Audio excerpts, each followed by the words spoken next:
从辖内2个慈善团体到北斗镇综合里来访视这位案主，那发现案主他年纪老迈，还要照顾长期卧病在床的儿子。那因为房屋年久失修，台风又将届，那特别结合慈善团体来进行房屋修缮以及慰问的活动，那希望他们能够安然地度过这位难关。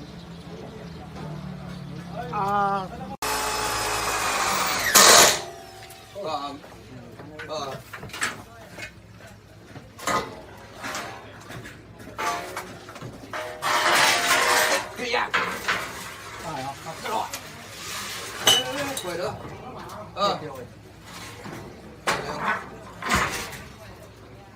北斗镇的这个黄妈妈个案我们是由这个彰化县立的这个东明居家的服务所转介来的。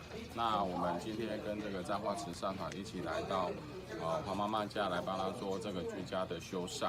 那黄妈妈的居家环境，因为她的房子比较老旧，那这些屋瓦都已经破掉了，所以我们在来观察的时候，发现她的厨房还有浴室这边是破洞，然后每次的下雨都是屋内的漏水非常的严重，所以我们今天发动了专业的志工来帮她做这个屋顶的修缮，来改善她这个漏水的问题。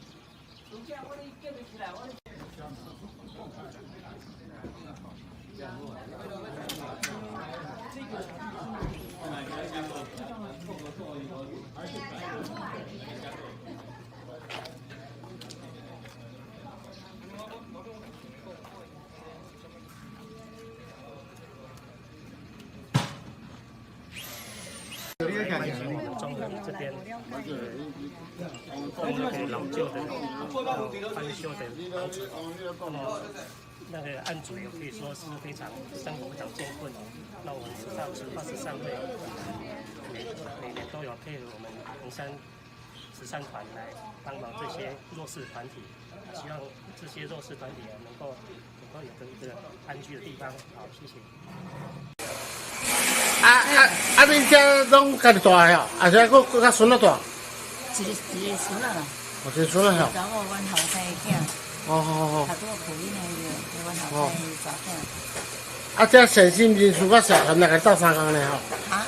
我这主审机关来甲斗3工啦。无洪台要来啊嘛。洪台过来。讲恁来大家跟斗3工安尼。拢真正拢流水流解哦。嘿啊。哦。因居家服务大家拢会来甲你看的哦。居家服务啊。